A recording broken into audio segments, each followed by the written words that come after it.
Hi, I'm Terrell Turner, the host of the Business Talk Library, and today I have another great guest from Canada on, and it is Sophie Wyne, and she is the founder and CEO of Spotlight Inc., which is definitely a very, very important company right now because it deals with something that every business needs to consider even more now. So welcome to the show, Sophie. Thank you so much for having me.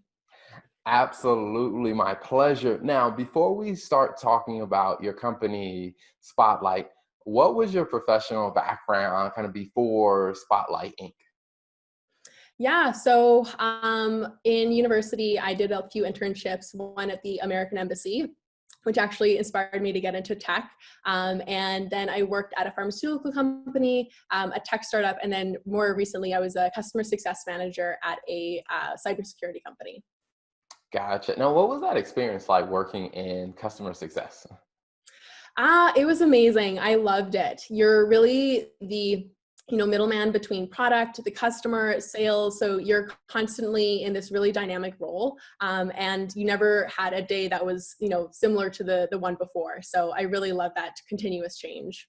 Gotcha. Yeah, from my experience, I mean, my background is accounting and corporate finance. So, um, I did have some interaction with like the customer success team at the last company I was working in. And the way I kind of explained it to people when they asked me, I was like, well, what does that department do? And I'm like, they're kind of like, they have to understand and feel the pain of the customer and then understand the technical capabilities of what the company's products and how do you figure out how to marry the two together? It's like to help the customer get the best value out of the product and the company's resources and how to solve their problems. So it's definitely one that I think prepares you greatly to segue into, like I said, running your own business. So what was that aha moment that said, you know what, I've done customer success, I've done these other things, but now I'm ready to launch my own business? How was that? So I think it was a long time coming. So really the initial situation that kind of caused that ripple effect was I had experienced kind of a toxic workplace earlier on in my career at a tech startup in Vancouver. And for the most part, it was a great experience, lots of beer pong and really kind of young atmosphere.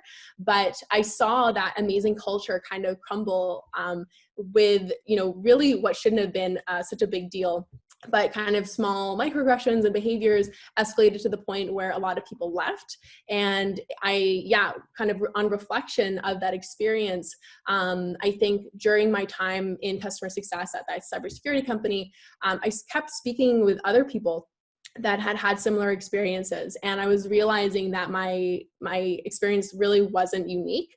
And so I think it was actually I wasn't expecting to start a business, but I think after a year and a half after that initial experience, hearing over and over from friends and family, coworkers, acquaintances, again and again the same story, and looking into the marketplace and really realizing that there wasn't a kind of go-to tool for addressing kind of toxic behaviors in the workplace. We were still very much kind of in that whistleblower tool. And so I really just saw that the market was ripe for disruption in that area. So I think that was really, it wasn't one unique aha moment. It was kind of a bunch of different aha moments that led to that final one. Awesome. And this is the part where I think if you're listening or you're watching this is the part where I think you really need to turn up the volume and listen in because this is the part that I think is something that's very vital for every company is when it comes down to your culture. Because I'm a strong believer that, your business is not just about your product. It's also about the people that you have involved with your business. And every business wants to attract and they want to bring on great people. But as another guest that was on the show before said, your culture is that thing that helps keep the good people there. So when you talked about, just noticing like, that deterioration in some of the great cultures, what was something that stood out to you that was like a sign of, hey, something's not right here, like something's not going in the right direction with the culture? Yeah, I mean, I think something that I noticed was the inability to see the patterns kind of laid out in front of you, unless you have a way to kind of catch all of those concerns or complaints. It really just kind of gets lost in kind of coffee conversations. You don't really know, is someone just venting? Are they really concerned? And so I think when I realized that, in my own personal experience, that those concerns that we felt we were continuously bringing up were really just kind of viewed as more venting and not really taken seriously.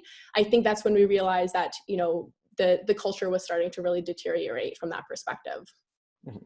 Now, what do you think becomes like part of the issue that, let's say, companies and leaders, the challenge that they may have for being able to see like, hey, there's a cultural problem we need to address versus, hey, this is just, one or two people's opinion or however, like, what do you think causes them to miss that? I mean, I think it's that lack of accessible way to report, raise concerns. So if you do have that very, in the background whistleblowing system, it's not very accessible. You may forget about it. You're only going to get one or two complaints. It's not going to be really heavily used. So that's why with Spotlight, we're a workplace reporting tool, but we also integrate with Slack. So we're in your environment. We want to be available to assist when you are in that situation where you want to raise a concern, and you're actually able to anonymously chat with HR. So when HR takes on your case and you have a question or you want to, follow up with something, you're able to have that conversation anonymously. So you're not concerned about, identifying yourself, but you're able to ask those questions and you're able to really facilitate that conversation that needs to be had. And I think, in my experience, a lot of the time it will be very simple. It's not always going to be a huge harassment case or discrimination. It'll really just be, this is something that happened and I want to figure it out. And so by having the ability to have those conversations before it escalates into an actual problem, I think is extremely valuable. And I think that's a very valuable resource for companies because, from my experience, what I've seen, even as when I was a manager within Fortune 500 companies, as well as a smaller tech company, that some of the complaints that people had, I think, were resolved when you had I guess you say, a genuine conversation to hear out what the issue was, and some of it was, like I said, a simple fix. And there were some instances where I saw that people ignored a complaint that was brought up and they ignored it, and what could have been a simple solution turned out to be a huge problem. Yeah, Now, do you exactly. see that happen often? I mean, the company is early on, so we're definitely seeing those patterns begin to emerge. But I definitely think in the market research that we conducted, it's definitely something that happens quite a lot. Of course, we hope that our culture is thriving, and we hope that our experience is similar to the coworkers that we have. But you never really know until you have that way to kind of catch any concern that does arise. Mhm. Awesome. Now, when a company is looking to say, okay, all right, I want to use Spotlight and I want to become a customer of Spotlight. So what are the product solutions or the features that they're going to get by being a customer of Spotlight? Yeah, great question. So we have two components at the moment. So we have the web app that's kind of separate from your environment. You're able to, log in as HR, see a dashboard outlining overarching trends, and then of course a report of all of the different cases that have been submitted. And you also have that chat component within the app itself. From the Slack perspective, you're able to essentially have that extension. So continue on those conversations anonymously with those employees. From the employee's perspective, you're actually able to submit cases both on the web app and via Slack, and have those anonymous conversations both in Slack and on the web app.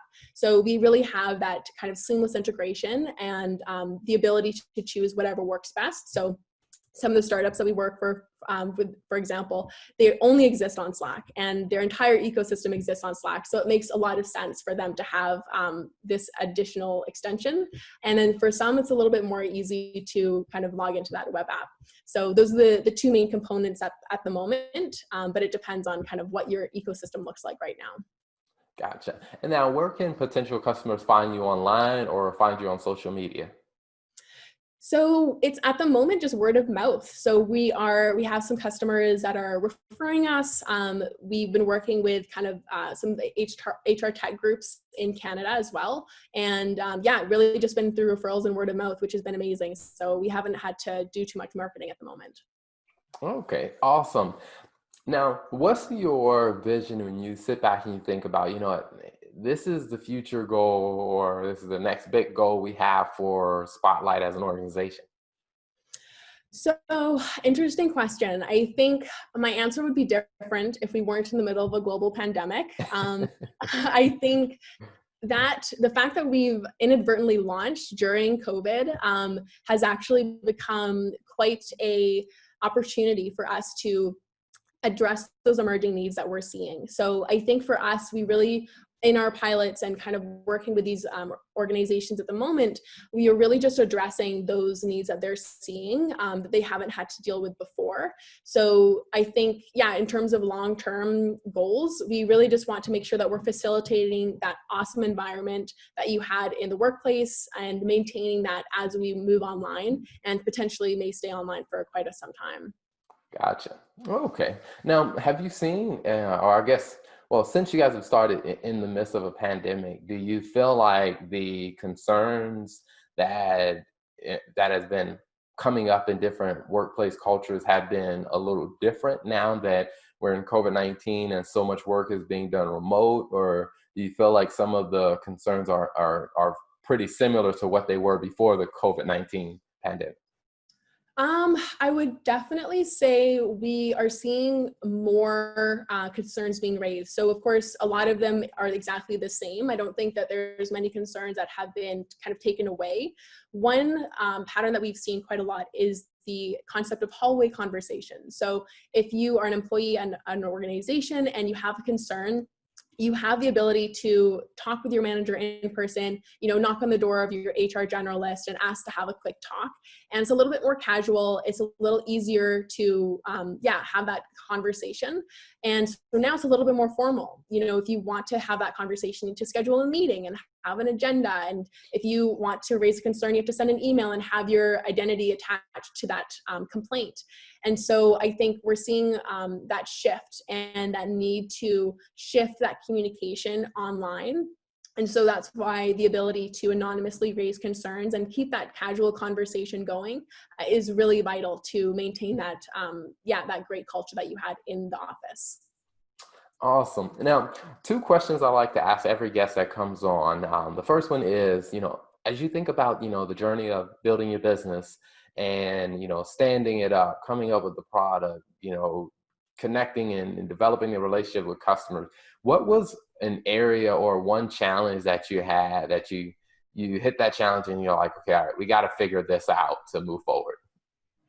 Again, definitely COVID. I had actually given my notice before COVID started. And so I was kind of, moving into this full-time entrepreneurial role. And it kind of seemed like the world was crumbling around me. But I think, adaptability is really important for any entrepreneur, whether you're doing it during a global pandemic or not.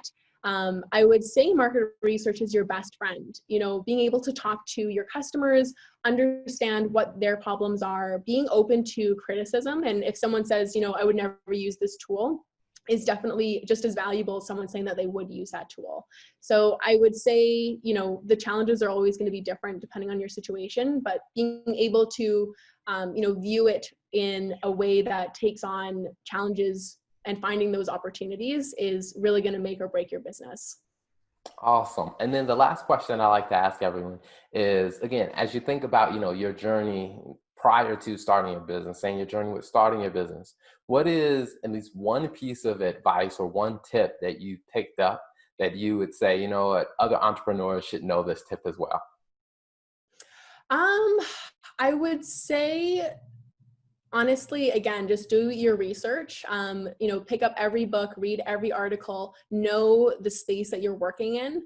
I think especially for entrepreneurs that are entering a industry that they may not have been working in before, like I've never worked in HR before, just making sure that you understand the jargon, you're able to bring up really educated questions when you are doing your market research is just really important to kind of lay that foundation for your business. Awesome. Well, Sophie, thank you so much for coming on and sharing the story about your business, your background, and also sharing us wisdom and insight. Because as I said in the intro, everyone watching and listening, I mean, when it comes down to your culture, it is vital to your future success. So when you have the opportunity to connect and learn from a great resource like Sophie and the Spotlight business, you should definitely dive in and learn what you can. Well, thank you so much for having me. I really appreciate it.